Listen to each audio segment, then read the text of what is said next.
Today, चालू नहीं है.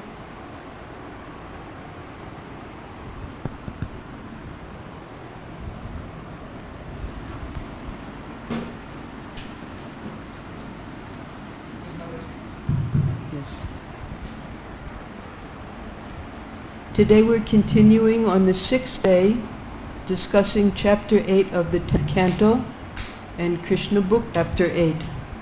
We'll be hearing today about this super excellent, pure prema bhakti of Yashoda Mayi. She also saw within his mouth herself taking Krishna on her lap, having him sucking her breast. Upon seeing all this, she became struck with awe and began to wonder whether she were dreaming or actually seeing something extraordinary. She concluded that she was either dreaming or seeing the play of illusory energy of Supreme Personality of Godhead. She thought that she had become mad, mentally deranged, to see all those wonderful things. Krishna book, chapter 8. Mother Yashoda began to argue within herself. Is this a dream, or is it an illusory creation by external energy? Has this been manifested by my own intelligence, or is it some mystic power of my child? Srimad Bhagavatam 10:8-40. So practically it's impossible to understand the Supreme Personality of Godhead. And Mother Yashoda, although she was engaging as the mother of the Supreme Lord, when he displayed just a fraction of his potencies, she became completely bewildered. We'll see here, time and again, how Krishna, for his dearest devotees, he displays some of his opulences just to remind them that he's not an ordinary personality. So here, once before he did this for Mother Yashoda, now again, because we had just heard yesterday about his childhood antics, how naughty he was, all the mischief he did, but just to remind Mother Yashoda that he's not an ordinary child, now when his cowherd boyfriend Balaram have made another bigger complaint against him, Mother Yashoda looks in his mouth and she sees the entire cosmic manifestation. When Mother Yashoda saw this wonderful manifestation within the mouth of her child, she began to argue within herself about whether it was a dream. Then she considered, I am not dreaming because my eyes are open. I am actually seeing what is happening. I am not sleeping, nor am I dreaming. Then maybe this is an illusion created by Deva Maya.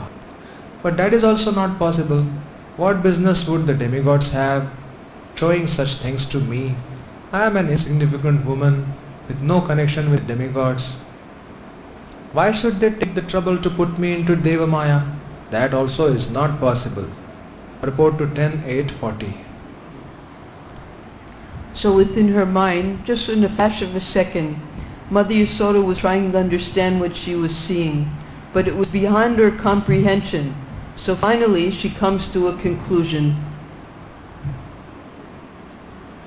Then Mother Yashoda considered whether the vision might be due to bewilderment.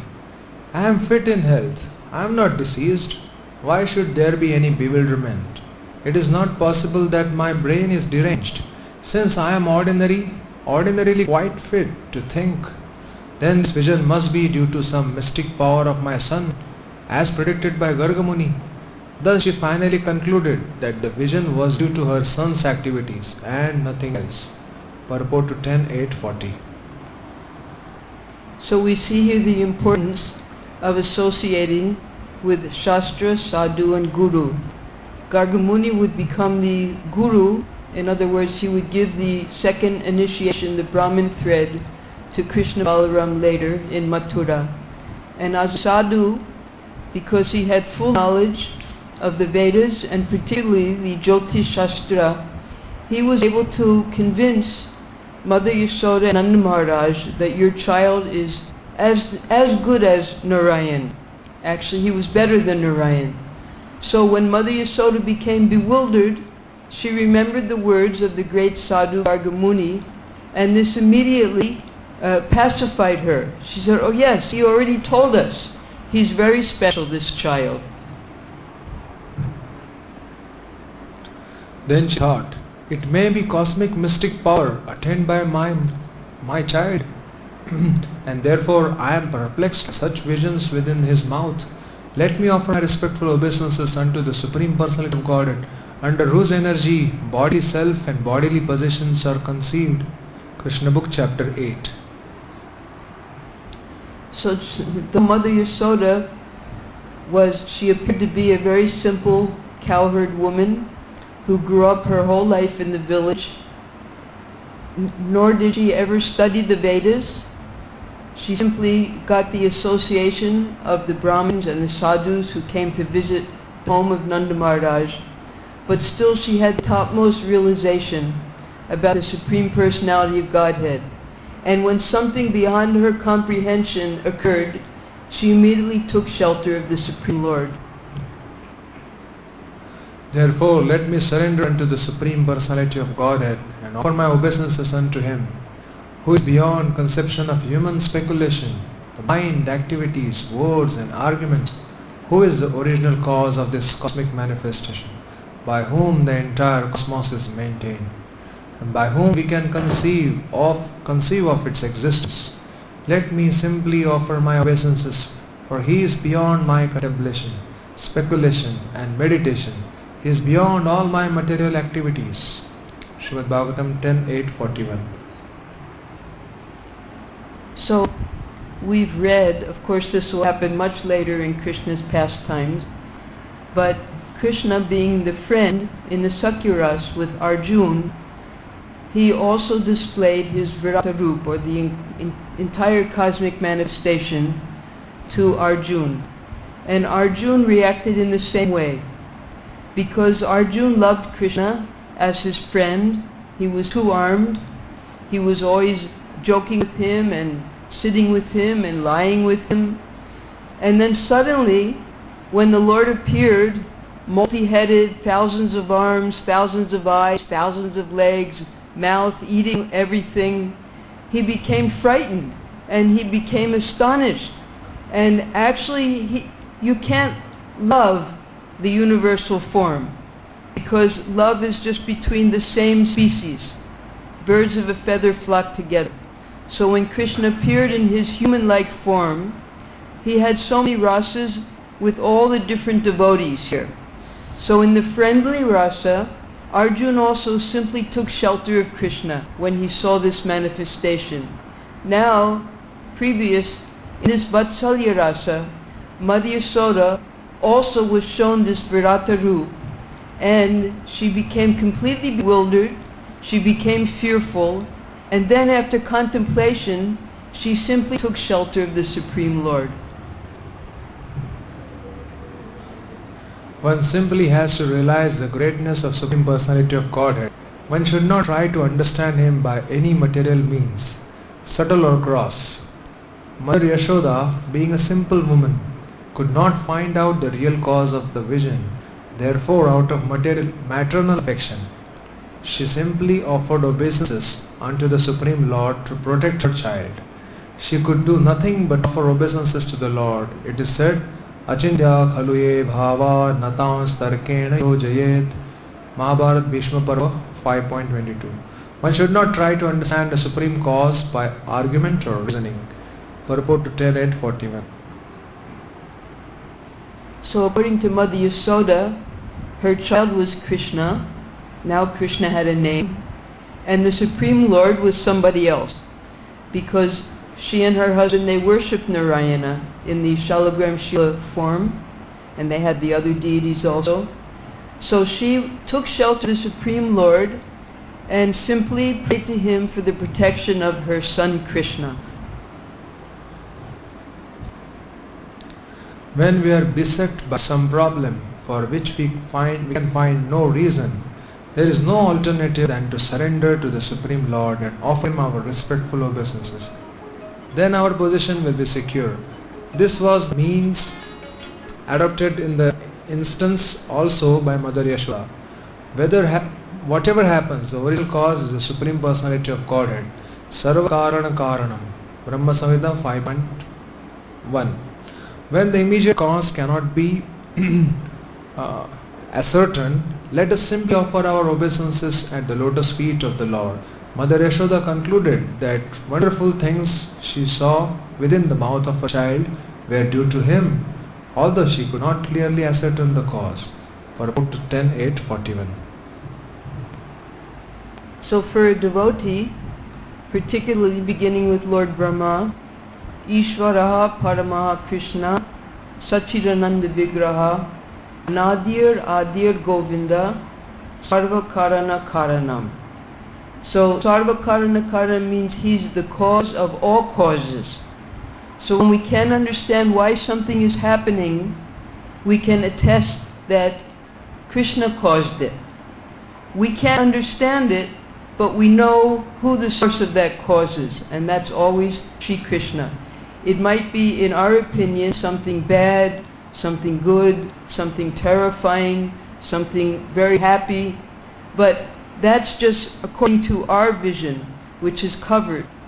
But everything is happening by the supreme will of the Lord, and Mother Yashoda came to this conclusion in this instance. Therefore, when the devotee cannot ascertain the cause of suffering, he concludes, Tattenu susamikshamano punjana evatmakritam vipakam rudvagva purvir vidan namaste jivet yo mukti pade sadaya bhag. Srimad Bhagavatam 10.14.8. The devotee accepts that it is due to his own past misdeeds that the Supreme Personality of Godhead has caused him some small amount of suffering. Thus he offers obeisances to the Lord again and again. Such a devotee is called Mukti Pade Sadaya Bhak. That is, he is guaranteed his liberation from material world. Purport to 10.8.41.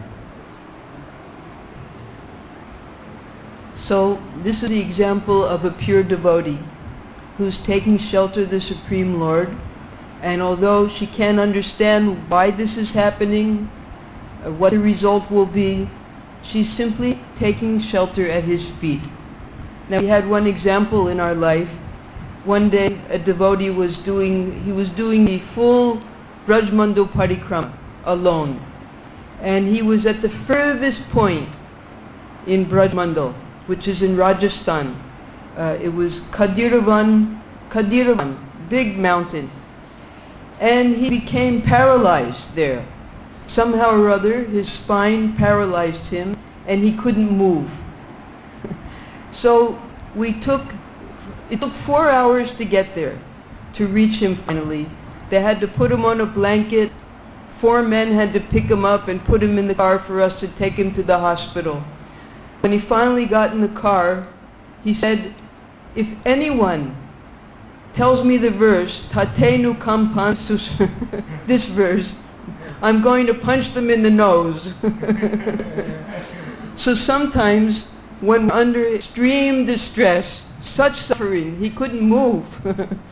But he couldn't relate that this is happening by the will of the Supreme Lord. Everything in our life, we can become paralyzed. We could die. Our loved ones could die. These are the bad things. Or just the opposite. Wonderful things could happen. All of this is coming from the Supreme Lord, and the devotee simply thinks that due to my own past misdeeds, all of this is happening. Because whether it's the results of punya or the results of pap, it's all the results of our deeds. And the devotee simply waits patiently until Krishna decides he should be liberated from the reactions of all of his past activities. And also, he considers whatever happens to just be a pinprick. His whole arm should have been cut off, but instead Krishna just gives him a little pinprick to remind him of all of his past misdeeds. My dear Lord, one constantly waits for your causeless mercy to be bestowed upon him, and who goes on suffering the reactions of his past misdeeds, offering respectful obeisances from the core of his heart, is surely eligible for liberation, for it has become his rightful claim. Purport of this verse is that when a devotee is in a calamitous condition, he takes it as a benediction of the Supreme Lord and takes responsibility himself for his past misdeeds. In such a condition, he offers still more devotional service and is not disturbed. One who lives in such a disposition of mind, engaged in devotional service, is the most eligible candidate for promotion to the spiritual world.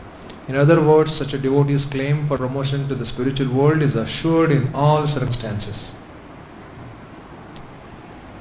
Now this is coming in the 10th canto, but in the previous cantos, Sukadeva Goswami has given so many examples of this, how the Pandavas suffered calamitous conditions and still their devotion increased for the Supreme Lord. They took more shelter of Him. How Jad Bharat, so many examples in the Srimad Bhagavatam of how the pure devotees in all types of miseries, Gajendra, Dhruva, how they took shelter of the Supreme Lord and then the Supreme Lord liberated them. As stated in Bhagavad Gita 2.14, Matra sparshastu kaunteya shitoshna sukha dukkhadaha agama payino nityastasthi tikshasva bharata. We should know that material suffering due to the material body will come and go. Therefore, we must tolerate the suffering and proceed with discharging our duty as ordained by our spiritual master. Purport to 10.8.41. So when Krishna finally speaks the Bhagavad Gita for the benefit of humanity, he's 125 years old, although he's still Navayovana. He appears to be a young boy, no older than 15 years old.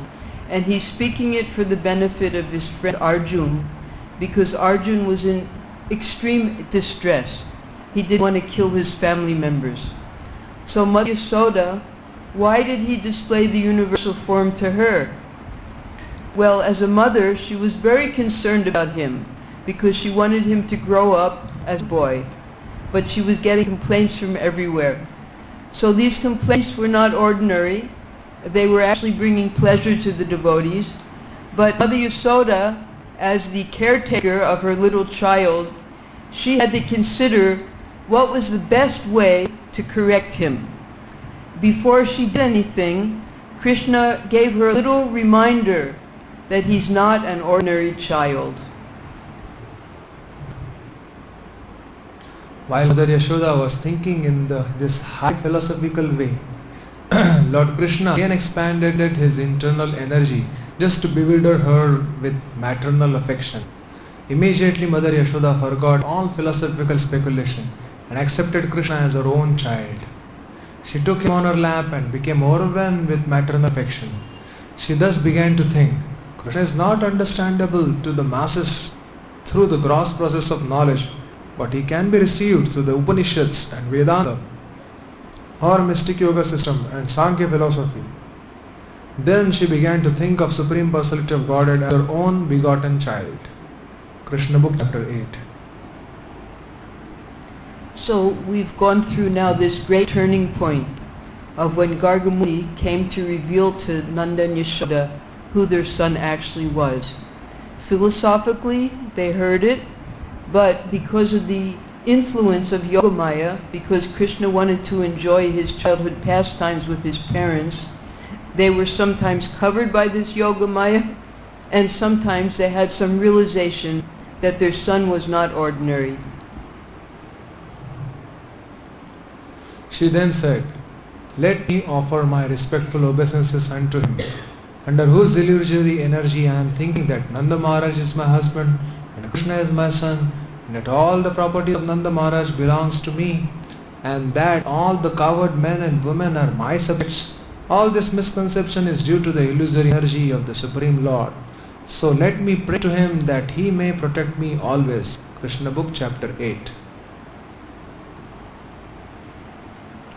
So because we're not impersonalists trying to deny and negate all relationships, Mother Yasoda, she was playing the part of Krishna's mother. And it was a very important responsibility, just like a drama. In a drama, people take different roles. And a good actor they become that person in the drama. They actually live that person. So Mother Yasoda, though she was an infinitesimal Mamivangsa Jivalo, she was just a Jiva soul, she had been awarded, due to her past punya, sacrifices, tapasya, she was awarded that role in Krishna's pastime, to be his mother. And she was playing that role. But sometimes that curtain of Yogamaya was removed, and she remembered that actually I'm just an ordinary living entity, but due to this covering, I'm thinking I'm Nanda Maharaj's wife, I'm the queen of all of the subjects here in Braj. And then again Krishna would draw this curtain of Yogamaya over her so she could perform her duties as his mother. It is by the influence of Supreme Lord's Maya that I am wrongly thinking that Nanda Maharaj is my husband and that Krishna is my son, and that because I am queen of Nanda Maharaj, all the wealth of cows and calves are my possessions, and all the cowherd men and their wives are my subjects. Actually I also am eternally subordinate to the Supreme Lord. He is my ultimate shelter. He is my ultimate shelter. Srimad Bhagavatam 10.8.42. So in Shantaras we come to this realization that we're the eternal servitors of the Supreme Lord, and we appreciate His greatness. But from Shantaras develops the attitude that God is so great, the Supreme Lord is so powerful, that I want to become His servant. And from there the rasa begins, the dasya ras. And then from dasya ras comes the sakya ras, that I want to enjoy with the Lord, I want to play with Him, I want to increase His enjoyment. And above the sakya ras finally comes the vatsalya ras, when one develops such strong love for the Lord that one wants to actually protect the Lord, feed Him, maintain Him. So this is the level that Yashoda Mai had attained, this pure prema bhakti in vatsalya ras. But when Krishna removed that covering of Yogamaya, she remembered that she was simply a simple servant of the Supreme Lord. Then Krishna covered her again, and she played her role as his mother. Following the footsteps of Mother Yashoda, everyone should follow this mentality of renunciation. Whatever wealth, opulence or whatever else we may possess belongs not to us but to the Supreme Personality of Godhead, who is ultimate shelter of everyone and ultimate owner of everything. As stated by the Lord Himself in Bhagavad Gita, Bhoktaram yajnatapasam sarvalokam aishwaram srudam sarvabhutana nyatva mam shantim richati. The sages, knowing me as the ultimate purpose of all sacrifices and austerities, the Supreme Lord of all planets and demigods, and the benefactor and well-wisher of all living entities, attains peace from the pangs of material miseries. Purport to 10.8.42. So naturally, when we have 100 rupees, we also have 10 rupees. So in the beginning stage of devotional life, we understand this sloka, Bhoktaram Yagyatapasam, that Krishna is the supreme enjoyer, and He's of all yagyas and tapasya that's being performed, and He's the supreme controller, and He's the friend of all the living entities. These three things. And Prabhupada said this is the peace formula, this Shanti Mrichate. If we can just understand these three things, then we can attain peace in this world. So when we understand this, then we develop a desire to serve the Supreme Lord. And not only that, in this mentality of renunciation, we're prepared to do anything for the Lord.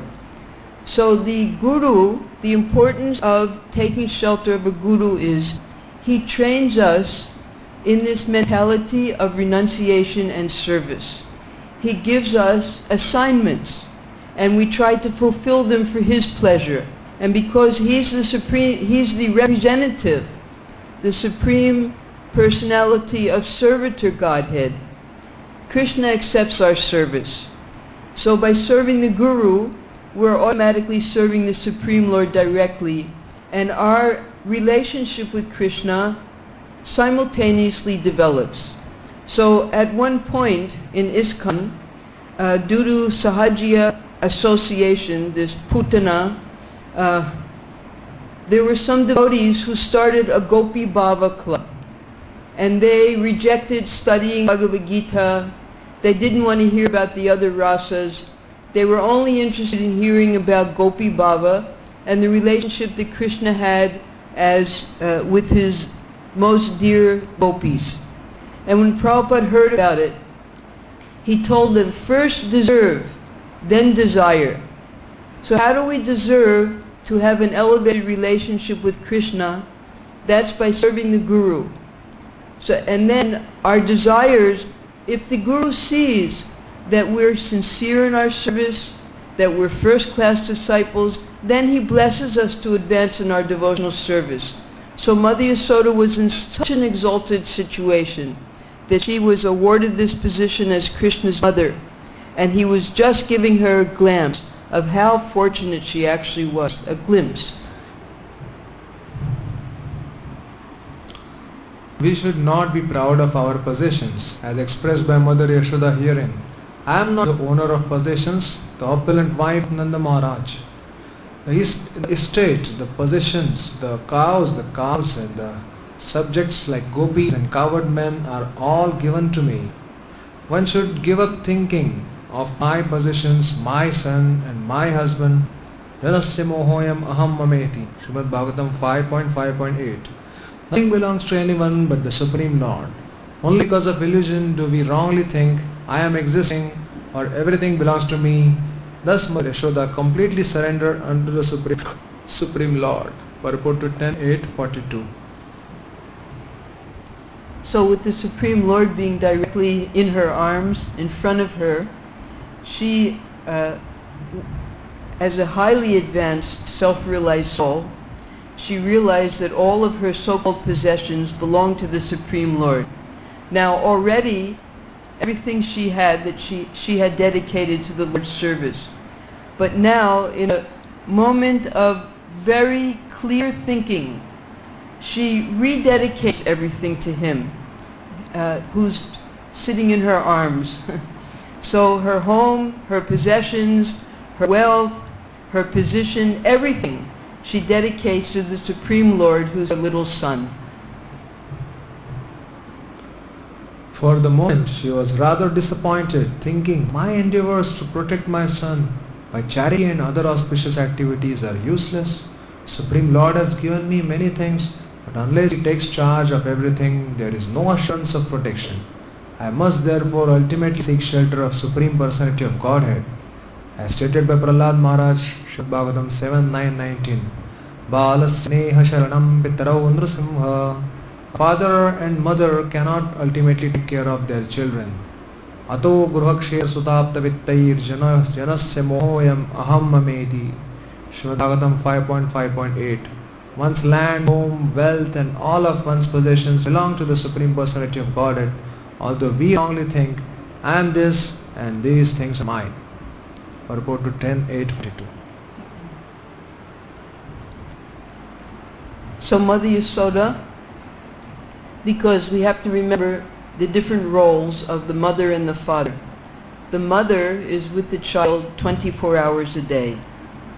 And the father, he has to go work to maintain the family. So his relationship, although he's always thinking of the family, that's why he works, out of love for the family, his children, his wife, he's not physically present with the child. It's the mother's responsibility to raise the child. And it's her responsibility also to protect the child. But Mother Yasoda realizes that I can't actually do anything. All I can do is pray to the Supreme Lord to protect my little child. So, of course, the little child is the Supreme Lord, but she was praying to her deity, Narayan, Vishnu, to please protect my little child, Krishna. While Mother Yashoda was thinking in this high philosophical way, Lord Krishna again expanded his internal energy just to bewilder her with maternal affection. Immediately Mother Yashoda forgot all philosophical speculation and accepted Krishna as her own child. She took him on her lap and became overwhelmed with maternal affection. She thus began to think, Krishna is not understandable to the masses through the gross process of knowledge, but he can be received through the Upanishads and Vedanta or mystic yoga system and Sankhya philosophy. Then she began to think of the Supreme Personality of Godhead as her own begotten child. This Krishna book, chapter 8. Sometimes the Bhagavatam and the Krishna book are exact. Prabhupada puts the Krishna book into his purports in the Srimad Bhagavatam, and I didn't catch it this time, I'm sorry.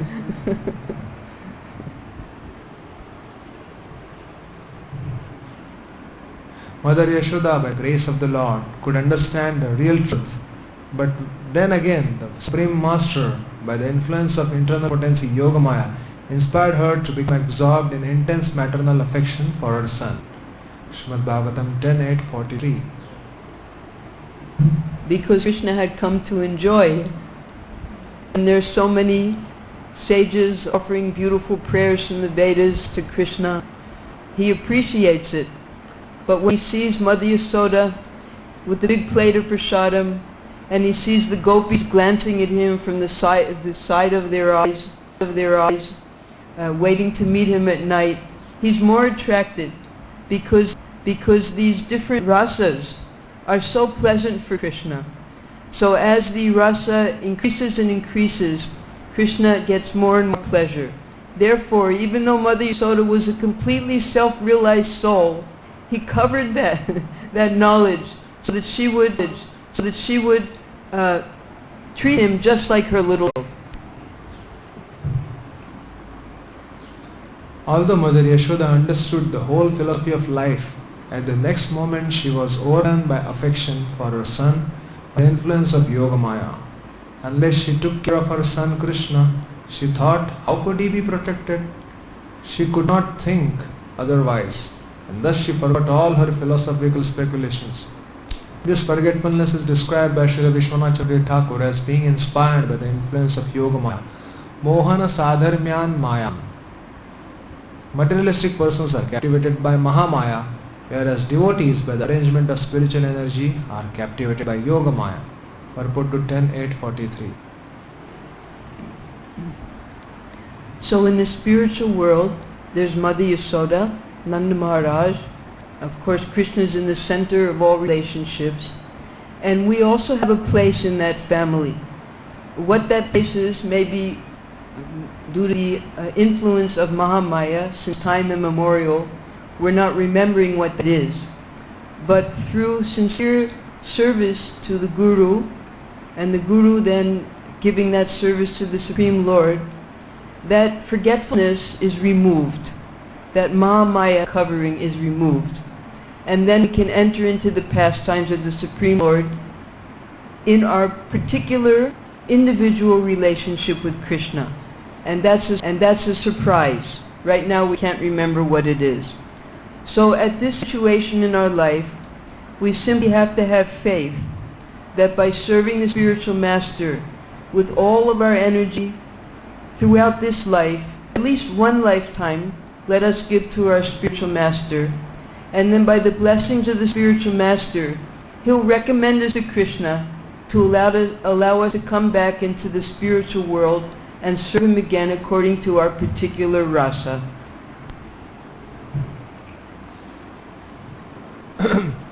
Immediately forgetting Yogamaya's illusion that Krishna had shown the universal form with his mouth, Mother Yashoda took her son on her lap as before, feeling increased affection in her heart for her transcendental child.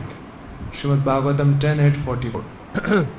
Mother Yashoda regarded the vision of universal form within Krishna's mouth as an arrangement of Yogamaya, like a dream. As one forgets everything after a dream, Mother Yashoda immediately forgot the entire incident as a natural feeling of affection increased, she decided to herself, "Now let this incident be forgotten. I do not mind. Here is my son. Let me kiss him." Purport 10.8.44. And this is exactly what Krishna wanted. He wanted his mother to forget all about what he had just shown her, so she would take him in her arms and love him and kiss him just like a mother ordinarily does to her little child. The glories of Supreme Personality of Godhead are studied through the three Vedas, the Upanishads, the literature of Sankhya, and other Vaishnava literature. Yet Mother Yashoda considered that Supreme Person her ordinary child. Srimad Bhagavatam 10.8.45. As stated in Bhagavad Gita 15.15, by the Supreme Personality of Godhead, Krishna, the purpose of studying the Vedas is to understand Him. Vedaisya sarvairahameva vedyo. Sri Chaitanya Mahaprabhu explained to Sanatana Goswami that there are three purposes in Vedas. One is to understand our relationship with Krishna, Sambandha. Another is to act according to that relationship, Abhidheya. And third is to reach the ultimate goal, Prayojana. Purport to 10.8.45. Now the Lord appears in unlimited forms. We heard that His different forms, His incarnations are just like waves in the ocean. They can't be counted. And depending upon our particular relationship with Krishna, the Supreme Lord, we're attracted to different forms of the Lord. Even the associates of Lord Chaitanya, some of them were pure devotees of Lord Ramachandra, and some of them were also devotees of Vishnu. And Chaitanya Mahaprabhu, what he taught us is pure love for Shamsundar, the Supreme Lord. So when Sanatana Goswami was receiving the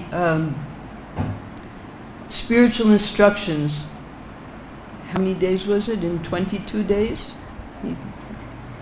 Chaitanya Mahaprabhu explained to him these three processes. 1 month? 2 months? 2 months. Excuse me. So first begins Sambandha.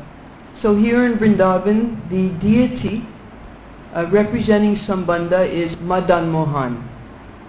Then comes Abhideya, and that deity is Govindaji.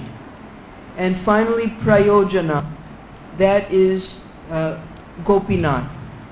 So when we chant when we're given the Gayatri Mantra, one of the Gayatri Mantras that's given to us contains those three different aspects of the Supreme Lord Sri Krishna: Kling Krishnaya, Govindaya, Gopijana Ballabhaya, Swaha. So that's Madan Mohan for Sambandha, Govinda for Abhideya, and then Gopijana Ballabha, Gopinath for Prayojana. So though we may not understand everything about this wonderful mantra, as we study more and more, we will learn that what Srila Prabhupada and the Parampara has given us is the opportunity to attain the ultimate goal, which is Prayojana, pure love. The word Prayojana means necessities, and the ultimate necessity is explained by Sri Chaitanya Mahaprabhu. Prema Pumatho Mahan. Greatest necessity for human being is the achievement of love for the Supreme Personality of Godhead. Here we see that Mother Yashoda is on the highest stage of necessity, for she is completely absorbed in love for Krishna. Purport 10.8.45. So here she's serving and loving Krishna as her little son, trying to protect him, feed him, maintain him, everything a mother would do for her child selflessly, but at the same time always praying to the Supreme Lord, because she understands that without him she can't actually do anything. She can't protect her own child. In the beginning, the Vedic purpose is pursued in three ways, Trayi, by Karma Kanda, Jnana Kanda and Upasana Kanda. When one reaches the complete perfect stage of Upasana Kanda, one comes to worship Narayana or Lord Vishnu. When Parvati asked Lord Mahadev, Lord Shiva, What is the best method of upasana or worship? Lord Shiva answered, Aradhananam sarvesham Vishnu aradhanam param. Vishnu upasana or Vishnu aradhana, worship of Lord Vishnu, is the highest stage of perfection as realized by Devaki. But here Mother Yashoda performs no upasana, for she has developed transcendental ecstatic love for Krishna. Therefore her position is better than that of Devaki.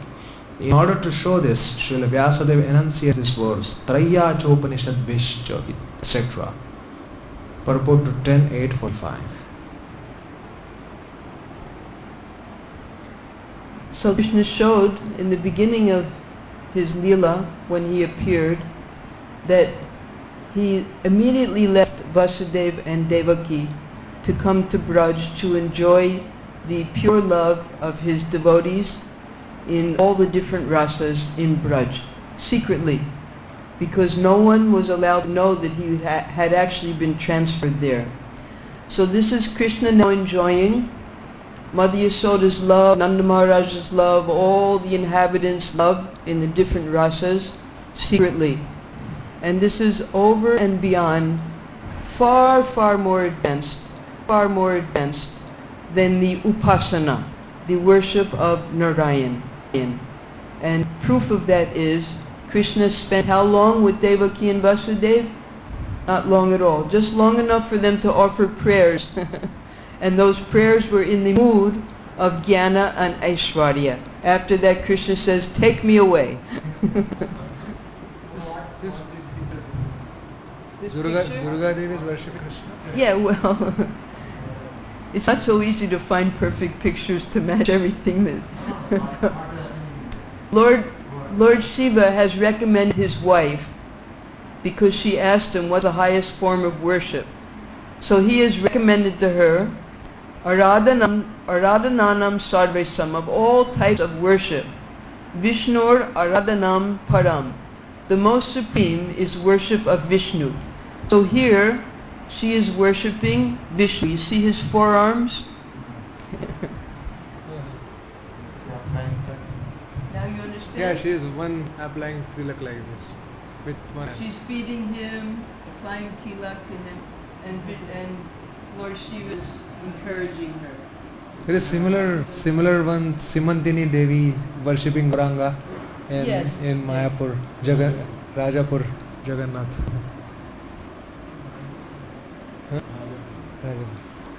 When a human being enters into the study of Vedas to obtain Vidya, knowledge, he begins to take part in human civilization. Then he advances further to study the Upanishads and gain Brahmadnya, impersonal realization of absolute truth. And then advancement still further to Sankhya Yoga in order to understand the Supreme Controller who is indicated in Bhagavad Gita. Param Brahma Param Dhama Pavitram Paramam Bhavan Purusham Shashvam Divyam Adidevam Ajam Vibhum. Bhagavad Gita 10.12. When one understands that Purusha, the Supreme Controller, to be Paramatma, one is engaged in method of yoga. Dhyana avasthita tadgate manasad pashyanti yam yoginaha. Srimad Bhagavatam 12.13.1. But Mother Yashoda has surpassed all these stages. Purport 10.8.45. So we're building up now, trying to understand Mother Yasoda's supreme position of devotion. Again, when Prabhupada was informed about the Gopi Baba Club, he became so angry. He said, do they think that Radharani is superior to Mother Yasoda? Just see this love that Mother Yasoda has for Krishna. Now, because this is the particular, this section is glorifying Vasalya Bhav. Whatever our rasa is, we really have to appreciate this love of Mother Yasoda. And Sukadeva Goswami is making it very clear to Parikshit Maharaj how pure her love is. Way beyond the study of the Upanishads, the practice of yoga. She's so much in love with Krishna that she forgets that he's the Supreme Lord.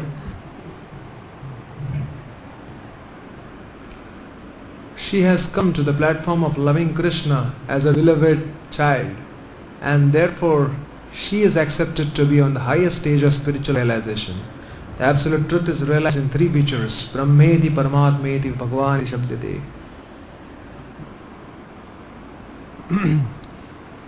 Srimad Bhagavatam 1-11. But she is in such ecstasy that she does not care to understand what is Brahman, what is Paramatma, or what is Bhagavan. Bhagavan has personally descended to become her beloved child. Therefore, there is no comparison to Mother Yashoda's good fortune, as declared by Chaitanya Mahaprabhu. Ramya Kachit Vasana Vrajavadhu Vargena Ya Kalpita. Paragraph 10.8.45. So these Brajavadhu means the gopis. And Chaitanya Mahaprabhu does not distinguish in this sloka between the elderly gopis and the young gopis. Now, perhaps the early pastimes of Radha and Krishna meeting are hidden within the Srimad Bhagavatam slokas, but what we're reading now is Srila Prabhupada's purport, and what Chaitanya Mahaprabhu says is that the highest worship is this worship that the gopis have for Krishna. And Prabhupada is applying it here to the elderly gopi Mother Yashoda. Both forms of gopis it can be applied to, because she has such intense love for Krishna that everything else is forgotten. And this is the importance of deity worship. In our contaminated state, when we, with our mundane vision, we can't see the Supreme Lord, He appears as the Archa Vigraha, and we begin, according to the Pancharataki Vidhi, to approach the Lord and to serve Him. And gradually, by understanding that this Murti, the Archa Vigraha, is non-different from Krishna, as we serve, our love increases and becomes purified. Our whole existence becomes purified. Our senses become purified, and gradually we can see the Supreme Lord as the Archa Vigraha. So this is called practical devotional service, abhyas, when we're practicing. And then through this practice, we can eventually have direct darshan of the Supreme Lord when all of our senses and our existence become purified. So we have to see what stage we are in our devotional service and take the proper steps according to the instruction of the Guru, how we can advance further. So at this point, rather than become sahajiya and think that Krishna is an ordinary child, we need to engage in deity service so that our senses can be purified, and then we can see Krishna in the spiritual world. Sri Chaitanya Mahaprabhu recommended the affection of the gopis either in material affection or in conjugal love as the highest perfection in life. But suppose someone says, I can't see Krishna, how can I love Him? Chaitanya Mahaprabhu answers, if you want to learn the process of worshipping Krishna, of loving Krishna, just try to follow the footsteps of the gopis. They never expected any return from Krishna. Krishna, we have done so much for you, you cannot give me this benediction? No. They never asked like that. That is the first class worship. No bargaining. So in the material world, anyone who happens to be a mother or father, they know how selfless it is to raise a little child from birth. A child being completely helpless. They have to do everything for the child. And never does a mother or father think, what am I going to get out of this? No, in fact the mother, she sees the stool of the baby as chandan. She loves that child so much. Simply out of pure love, she takes care of that helpless child. So that's called no bargaining. We should not think that the privilege given to Mother Yashoda is not available to us. Everyone can have a similar privilege. If one loves Krishna as one's child, then one will have such privilege, because the mother has the most love for the child. Even in this material world, there is no comparison to a mother's love, for a mother loves her child without any expectation of return. Of course, although that is generally true, this material world is so polluted that the mother sometimes thinks, my child will grow up and become a man, and when he earns money, I shall get it. Thus, there is still some desire to get something in exchange. But while loving Krishna, there are no selfish feelings, for that love is unalloyed, free from all material gain. Anya vilashita shunyam. Bhakti Rasamrita Sindhu 1.1.11. And the proof of this selfless love, wanting nothing in exchange, is that when Krishna was a grown man with his own children, with his so many wives, 16,108 wives, when Nanda Maharaj and Yashoda finally had darshan of Krishna in Kurukshetra, they still only saw him as a little 8-year-old child and put them on their laps and bathed him with their tears, and mother's milk began to flow. They never asked Krishna for anything. They did ask one thing, that he return to Vrindavan so they could again engage in all those loving pastimes with him. The absolute truth, the Supreme Personality of Godhead, may be realized in different stages. As God says in Bhagavad Gita 4.11, Ye yatha mam prapadyante taಂ sathaiva bhajamyaham mama vartmanu vartante manushya partha sarvashaha. As men surrender unto me, I reward them accordingly. Everyone follows my path in all respects, O son of Prutha. One may be a karmi, a jnani, a yogi, and then a bhakta or prema bhakta. But the ultimate stage of realization is prema bhakta, as actually demonstrated by Mother Yashoda. Purport to 10.8.45. So if you remember at the very beginning, before Prabhupada even started the translation in the Krishna book, he gave us a sloka that by hearing the pastimes of Krishna, we can become cured of the bhava roga, of this disease of the material condition. So now by hearing of this pure love of Mother Yashoda, we can get a glimpse of what real pure maternal affection is for the Supreme Lord. And as Prabhupada just said before, any one of us can have that pure love if we aspire for it, with Krishna as our child, simply by serving him selflessly. So this is the key to attain this perfection of life, which is prema bhakti. That's pure love in devotion.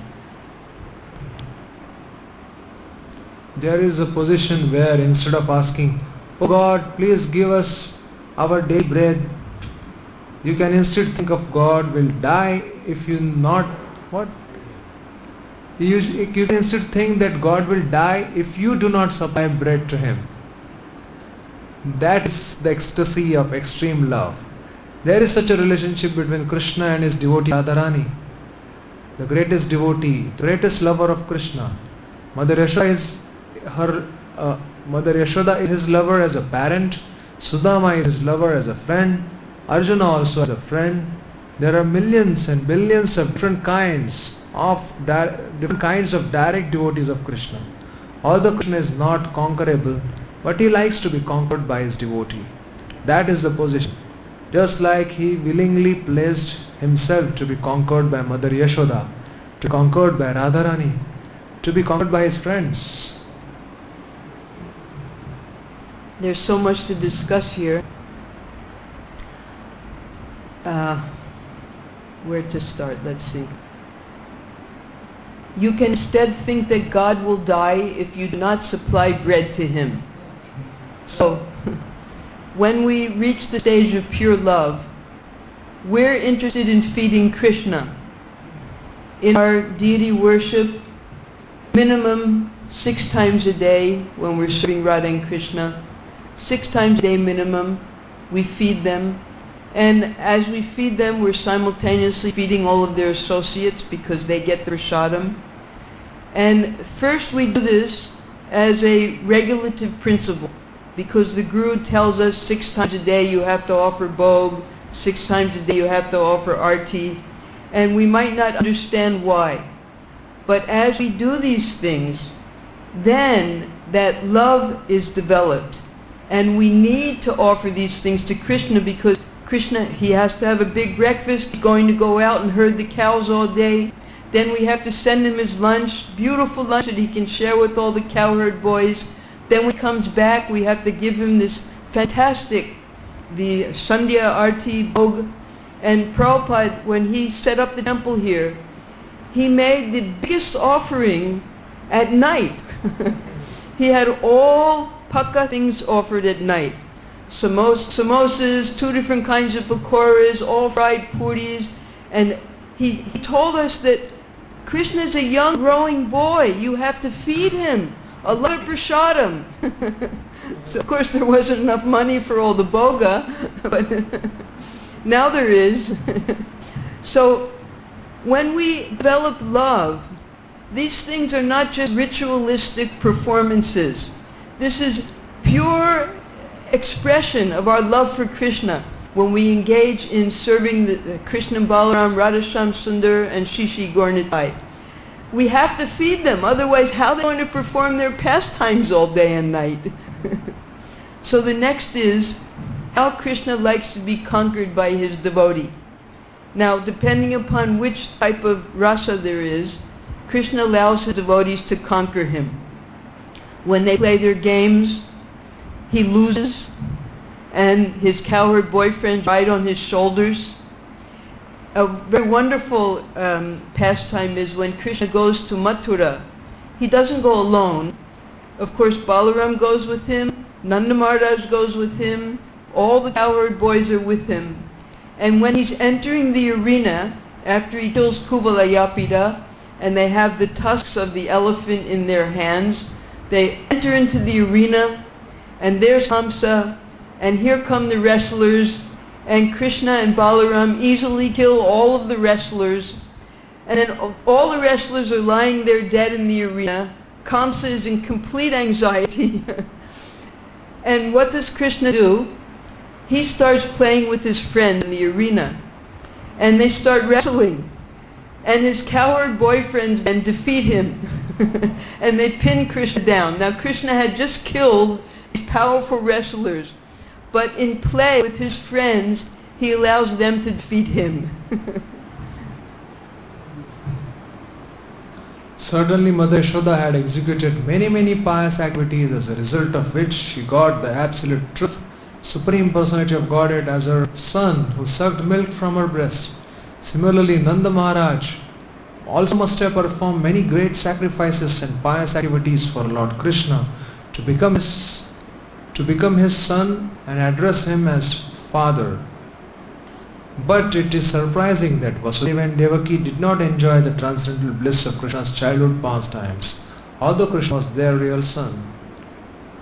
The childhood pastimes of Krishna are glorified even today by many sages and saintly persons, but Vasudeva and Devaki could not enjoy such childhood pastimes personally. The reason for this was explained by Shukadeva Goswami to Maharaj Parikshit as follows. Krishna Book, Chapter 8.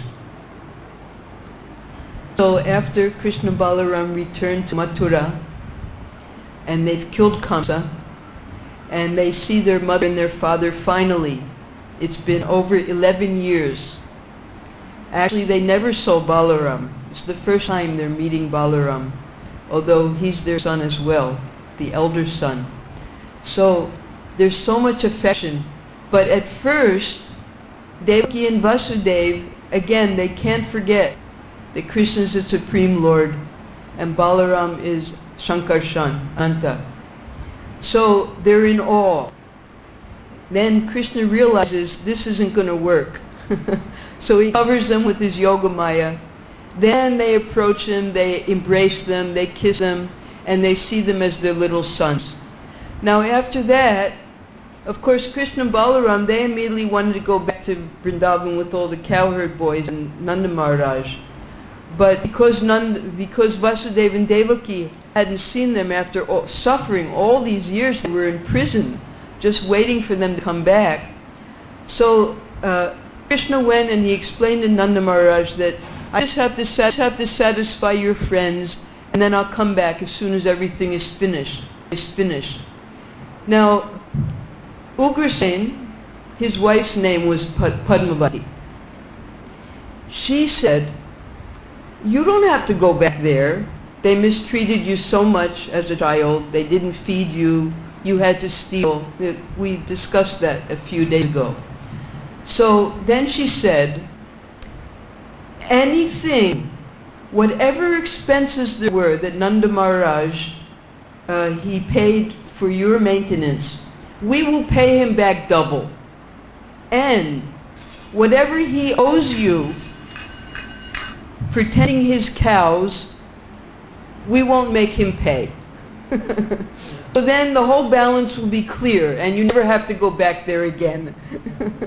So they had absolutely no understanding of these internal leelas that were going on in Braja, because they didn't get to see those leelas, and they had a different rasa with Krishna. Their rasa was mixed with this Aishwarya and Gyan. So now time is over for today. Hare Krishna.